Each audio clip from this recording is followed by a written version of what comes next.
So இப்போ நம்ம கற்றுக்க போகிறது ஞாபக சக்தியை எப்படி அதிகரிக்கிறது அப்படிங்கிற ஒரு விஷயத்தை.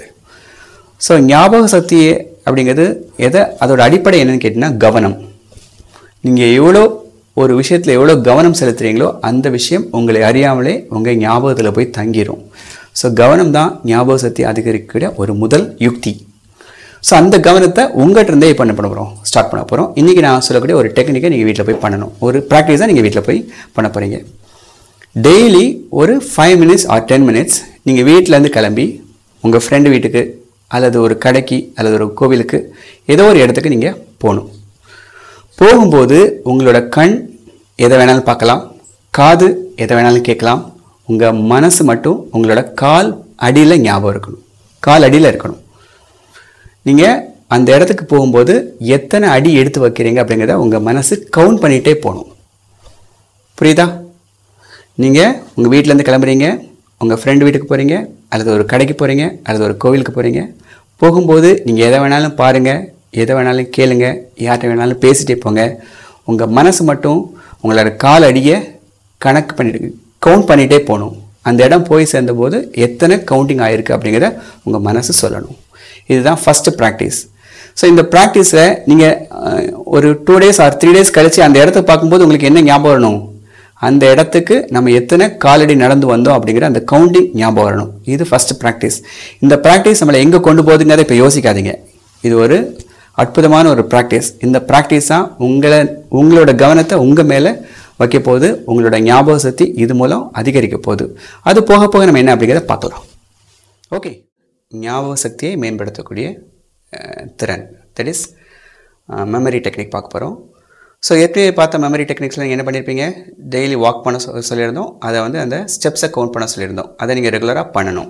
ஓகே, ஸோ இன்றைக்கி அதே சேம், அதை பேஸ் பண்ணி ஒரு டெக்னிக் தான். நீங்கள் டெய்லி வாக் போகிறீங்கள, இந்த வாக் போகும்போது நீங்கள் இது ப்ரிஃபர் பண்ணுறது மார்னிங் வாக்கை நான் ப்ரிஃபர் பண்ணுறேன். காலையில் நினச்சி நீங்கள் வாக் பண்ணிங்கன்னா அடுத்த டெக்னிக் எனக்கு கொஞ்சம் யூஸ்ஃபுல்லாக இருக்கும். என்னென்னு கேளுங்க. ஜஸ்ட்டு வாக் பண்ணுறீங்க, வாக் பண்ணும்போது காற்று அடிக்கும் பார்த்தீங்களா, மைல்டாக ஒரு ஏர் இருக்கும் இல்லையா, அந்த காற்று எந்த டைரெக்ஷனில் அடிக்குது அப்படிங்கிறத நீங்கள் என்ன பண்ணிக்கணும், உங்களோட பாடி சென்சிட்டிவாக இருந்து கவனிக்கணும். ஃபார் எக்ஸாம்பிள் நீங்கள் மேற்கு திசையை நோக்கி நடக்கிறீங்க. சில நாள் பார்த்தீங்கன்னா காற்று உங்களுக்கு எதிரால் அடிக்கும். இப்படி சில நாள் பார்த்தீங்கன்னா காற்று சைட்லேருந்து அடிக்கும். ஓகேவா? ஸோ உங்களோட மைண்ட் எதை கவனிச்சுக்கணும், உங்களோட மனசு 2 விஷயத்தை நீங்கள் கவனிக்க ஆரம்பிக்கணும். ஒன்று உங்கள் காலடியை கவுண்ட் பண்ணணும்.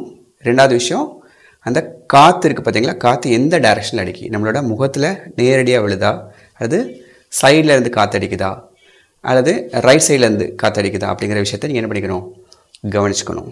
ஸோ இதனால் என்ன யூஸ் அப்படின்னு சொல்லி கேட்டிங்க அப்படின்னா, உங்களோட பாடி கொஞ்சம் சென்சிட்டிவாக மாறும். உங்களோட கவனம் உங்கள் உடம்பில் முழுமையாக இருக்கும். உங்களோட காலில் கொஞ்சம் கவனம் வச்சுருக்கீங்க, இன்னும் உடம்பில் உங்களோட கவனத்தை கொண்டு வரீங்க.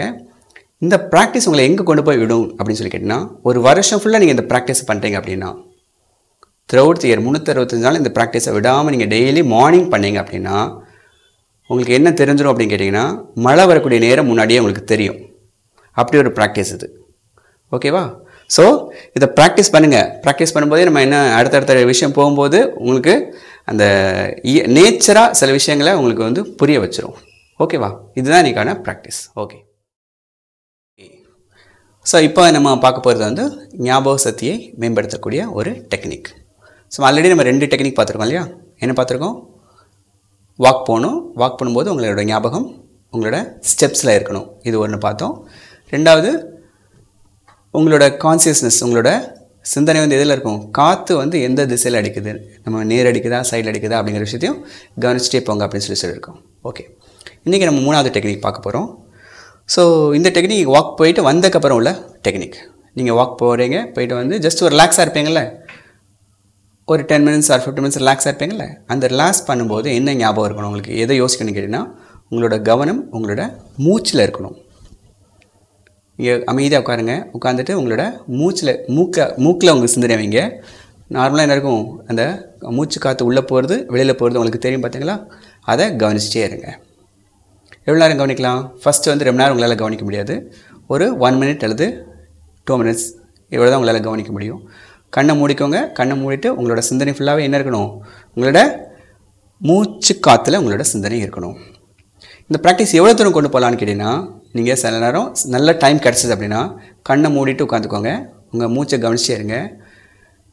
சில நேரம் கவனிக்க ஆரம்பிக்கும் போது உங்களோட மூச்சு வந்து வலது பக்கம் போயிட்டுருக்கும். அது கொஞ்ச நேரத்தில் கவனிக்க ஒரு செகண்ட் டைம் அப்புறம் பார்த்தீங்கன்னா ஆட்டோமேட்டிக்காக அது இடது பக்கம் மாறும் உங்களோட மூச்சு. அல்லது நீங்கள் ஆரம்பிக்கும் போது இடது பக்கம் இருக்கும், கொஞ்ச நேரத்தில் என்ன ஆகும், ஆட்டோமேட்டிக்காக அது வலது பக்கம் மாறும். அல்லது வலது அல்லது இடது ரெண்டு பக்கம் இருக்கும்போது சில நேரம் நடுவு ரெண்டு மூக்கிலேருந்து என்ன ஆகும், மூச்சு வரும். ஸோ இதை ஒரு நாசிலேருந்து ஒரு மூக்கோட ஒரு பகுதியிலேருந்து இன்னொரு பகுதிக்கு மாற வர உங்களோட கவனம் அதிலே இருக்கணும். அதுக்கு டைம் நிறைய எடுக்கும், ரொம்ப நேரம் அது கவனிக்க வேண்டியிருக்கும். பட் ஃபஸ்ட் இனிஷியலாக இங்கே ஸ்டார்ட் பண்ண வேண்டியது எந்த மூக்கு பகுதியில் காற்று வருது அப்படிங்கிறத என்ன பண்ணுங்கள், கவனிச்சிட்டே இருங்க. இதுதான் இன்றைக்கியான உங்களுக்கு practice. Okay, memorising techniques. So இதில் ஏற்கனவே நம்ம என்ன பார்த்துருக்குறோம், மூச்சை கவனிக்கக்கூடிய ஒரு விஷயத்தை சொல்லியிருந்தோம் இல்லையா. ஸோ வாக்கிங் போக சொன்னோம், வாக்கிங் போகும்போது உங்களோட காலடியை கவனிக்க சொல்லியிருந்தோம். அப்புறம் வந்து அந்த காற்றோட திசையை கவனிக்க சொல்லியிருந்தோம். அடுத்தது வந்து நீங்கள் ரெஸ்ட் எடுக்கும்போது உங்களோட மூச்சை கவனிக்க சொல்லியிருந்தோம். இதை நீங்கள் கண்டிப்பாக ரெகுலராக ப்ராக்டிஸ் பண்ணுங்கள். இந்த ப்ராக்டிஸ் பண்ணும்போது பார்த்தீங்கன்னா உங்களோட ஞாபக சக்தி அண்ட் உங்களோட கான்சியஸ்னஸ் ரொம்ப வந்து அதிகரிச்சிருக்கும். ஓகேவா, ரைட். ஸோ இன்றைக்கி அது பேஸ்டு ஒரு சின்ன விஷயந்தான். அதாவது மூச்சை கவனிக்க சொன்னோம், எப்போ சொன்னோன்னு கேட்டிங்கன்னா வாக்கிங் போய்ட்டு வந்து ரெஸ்ட் எடுக்கும்போது கவனிக்க சொன்னோம் இல்லையா, அதை கொஞ்சம் இன்க்ரீஸ் பண்ண போகிறோம். எப்போன்னு கேட்டிங்கன்னா உங்களுக்கு வந்து கோபம் வரும்போது, அது சந்தோஷமாக இருக்கும்போது, பசி எடுக்கும்போது, அப்படி உங்களோட ஒவ்வொரு ஃபீலிங் வித்தியாசமான ஃபீலிங் வரும் பார்த்தீங்களா, அந்த மாதிரி ஃபீலிங் வரும்போது உங்களோட மூச்சை கவனிக்கணும். ஓகேவா, நீங்கள் கோபமாக இருக்கிறீங்க, அப்போ நீங்கள் என்ன பண்ணணும், மூச்சை கவனிக்கணும். பசியாக இருக்கிறீங்க, அப்போ உங்கள் மூச்சை கவனிக்கணும். சந்தோஷமாக இருக்கிறீங்க, அப்போது மூச்சை கவனிக்கணும். ஸோ இதுதான் இன்றைக்குள்ள ப்ராக்டிஸ். ஸோ அப்படி ப்ராக்டிஸ் பண்ணும்போது என்ன நடக்கும், ப்ராக்டிஸ் பண்ணி பார்ப்போம். ஓகேவா, தேங்க்யூ.